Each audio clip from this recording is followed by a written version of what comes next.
Kurt, what happened to your mosaic knife? What happened there? Yeah. Bad things happened. It just ripped apart. I guess there was. So you were forging a half integral mosaic. Exactly. Right? Yeah.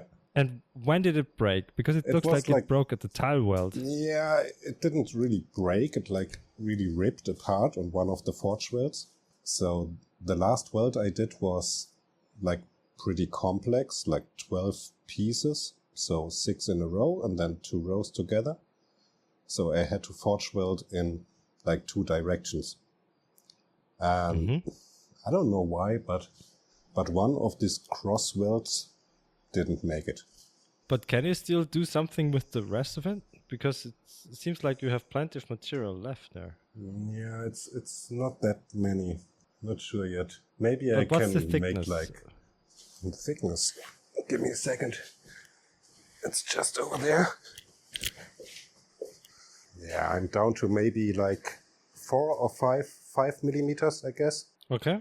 So not too much, but yeah, I mean, I still could make like a petty or paring knife out of it, but yeah, not sure yet.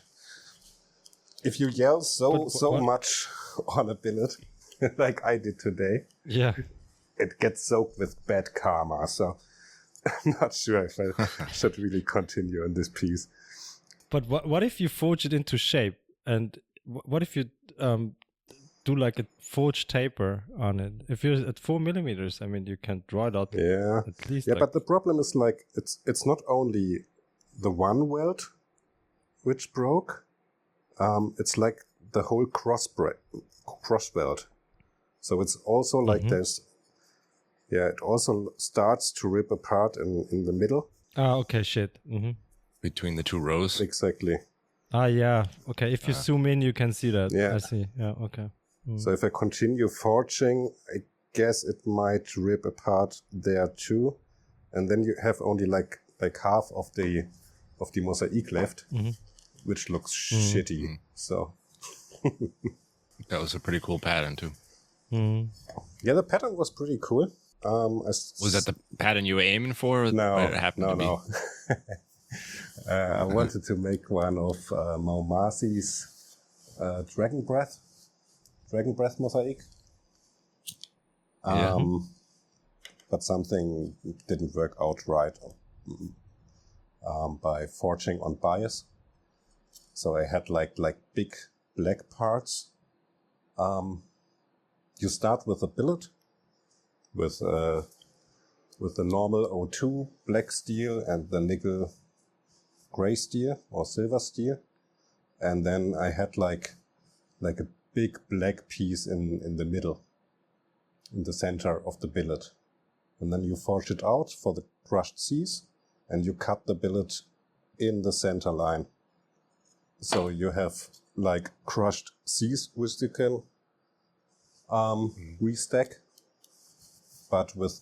Yeah, I'm looking at the picture. I have it here in front of me in my shop. I can see the step you're at. Yeah. Then you line up all your C's on top of each other, restack them. Exactly. Yeah. And then you have this, the black on the outside and the dragon breath or the flames on the inside.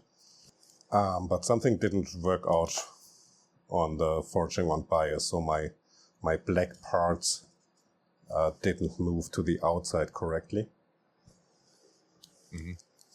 And that's how the monkey... That's how you got the monkey face? Exactly.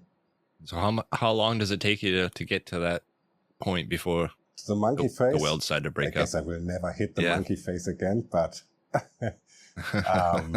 maybe like 6 hours, 8 hours. Okay. Yeah, I can imagine the words that were flying out of your mouth when it split open on you. Yep. It didn't happen in a long time. Like when I first started with the Damascus stuff and feather Damascus and all this, it happened quite a few times in the beginning. But in the last month, everything worked out like a charm. So guess it was just the time to mess one piece up. And do you know where that mistake might come into or out? Because you've done quite a few mosaic pieces too. When they start to split apart on you like that, can you tell where the mistake happens? Yep. Pretty sure there was not enough heat or not enough soak time on this forge welds. One or the other or both. I mean, there's a number of reasons why it can fail, right? So if air gets in there somehow, an oxide layer builds up and the forge welds don't stick or don't work, then there's like too little heat, too much heat, too little pressure. So there's like a number of reasons, but usually it's like air that gets, or oxygen that builds up the oxide layer. Yeah, I mean, on this how did you do it? Yeah. Did you weld it shut, or how did you do it? Or did you use sheet metal for the welds? How did you? No, nothing. Or borax? Yeah, some borax. Mm-hmm. That's it. Okay. Yeah, just point weld it and put some borax on it. Mm. But I mean, on this step, it's like when you try to forge weld in two directions, and on this last step, you don't want to compress the billet too much, or you have to, you have to forge it out a lot after your forge welds, and you want to keep the thickness too. So yeah. But what do you mean forge welding two directions? Is it like the normal mosaic 4 ways? So if you have like 4 It was bars, like 12 parts in this case. So 6. or 12, but 6 and 6. Okay. So you have to forge weld like the 6 parts together and also like the 2 rows together. Okay, yeah. Yeah. So you have to flip it like 90 or turn it like 90 degrees, Exactly. right? So that's the Exactly. So that's like the normal 4 way when you do. Yeah, more or less like the normal 4 way, but a bit longer. And it was I guess it was the middle part. Let me check. This is part 1, 2, 3. Yeah, pretty sure it was like pretty much in the center, where you normally don't have the same pressure like on the outer parts of the billets. I mean, normally you can like compensate this by using more heat or longer soak times. And I guess I just messed that one up. Happens. I mean, longer soak times also increase the risk for the oxide layer to build up, right? So like scale. Yeah. Yeah, but thanks to my forge, the oxide is not not the biggest problem. Can run it very rich on gas. So normally I don't have these problems with the oxide building up first. So yeah, you guys are both running the same forge.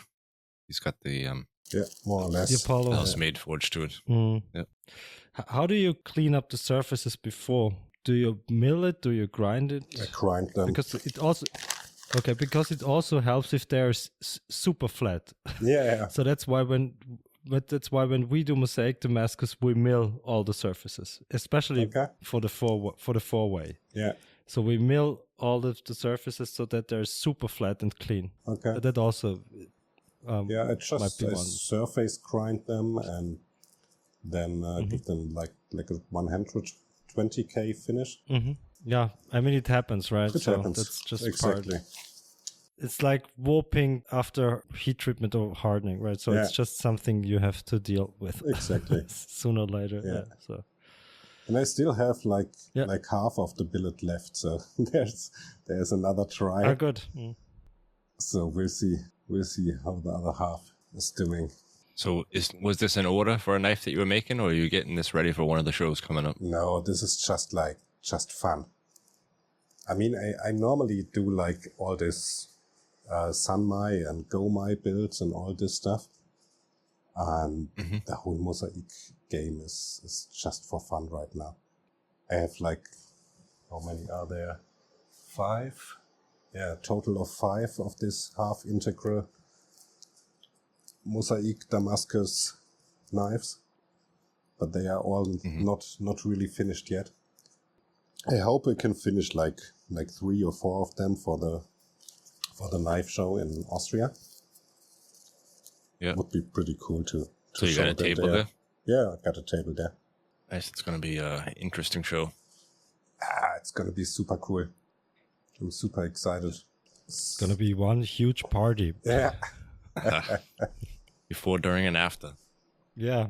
I mean, I have no clue if there are also any customers or something. I didn't hear any feedback from Martin about the ticket sales. But the lineup from knife makers is insane. Yeah, that's why I said it's going to be on one huge knife maker and bladesmith's party, because no one knows how many customers are going to be there.